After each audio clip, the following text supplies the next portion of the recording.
A big development tonight in the clerical sex abuse crisis. New York's Attorney General Barbara Underwood has launched an investigation of all 8 Catholic dioceses in the state. She's also issued subpoenas for records. In a statement to Currents News, Underwood said, quote, "Victims in New York deserve to be heard. We are going to do everything in our power to bring them the justice they deserve." Now, the Diocese of Brooklyn has a toll-free and confidential sexual abuse reporting line. That number is 888-634-4499. And for more information, you can also go to the Diocese of Brooklyn's website, dioceseofbrooklyn.org, and click on Protecting Our Children.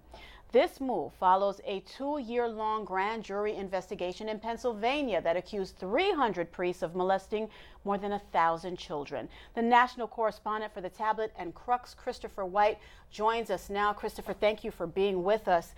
Let's get right to it, Christopher. What does this action by the Attorney General mean for the church?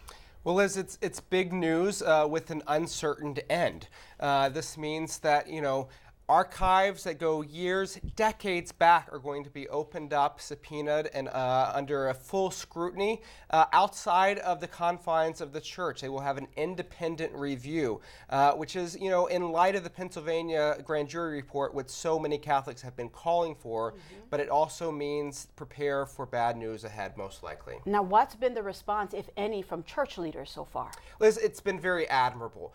Many of the dioceses, including here in Brooklyn, have issued statements saying they will cooperate, and they welcome the chance to, in a sense, air out the church's dirty laundry so that children can be made safe.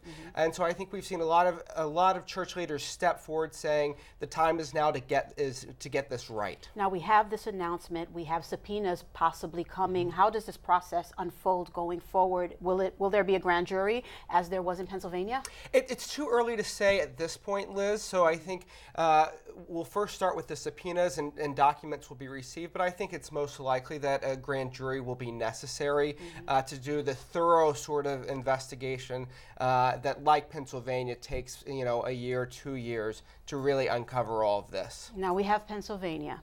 Now we have New York, which begs the question now, are there others launching investigations that you know of? Yes. In fact, New Jersey announced today that they would dedicate a task force to this. The Archdiocese of Chicago has said that they will be meeting with their Attorney General in Illinois later this month. In Florida, several counties and dioceses have initiated conversations. We've seen the same in Missouri and Nebraska and other parts of the country. So these are sort of conversations that are happening. Many people said after Pennsylvania that every single state in this country is eventually going to go through a similar process. So I think we're just at the very beginning of a long, long road ahead. Now we know these are being initiated by lawmakers, obviously, but what kind of cooperation does the church typically offer in such investigations? Liz, I think, the church, starting in 2002, when it drafted its Dallas Charter for the Protection of Minors, said we're going to have a zero tolerance policy. And as a part of zero tolerance, we're going to open up our files, open up our archives, make our officials work together and in tandem with law enforcement. And so I think the church is actually going to be, fairly transparent here. One of the things we learned in Pennsylvania was that it took a look at 6 different dioceses, and 5 of the 6 bishops in that diocese in that investigation did not testify, and only 1 did. And one of the things that I think a lot of Catholic officials realized after that is that the best thing to do is not to play defense, but to play offense and say, we'll tell you what we know. We're going to sit across from a table with you. And I think the church has just started to learn a lot of lessons following Pennsylvania that will actually serve it better going forward. All right, Christopher, I have to ask you, as a reporter, how do you follow this particular story? Without much sleep. We're gonna start reviewing these documents as they become available, and we'll keep you posted on it. All right, Christopher, thank you so much for that report.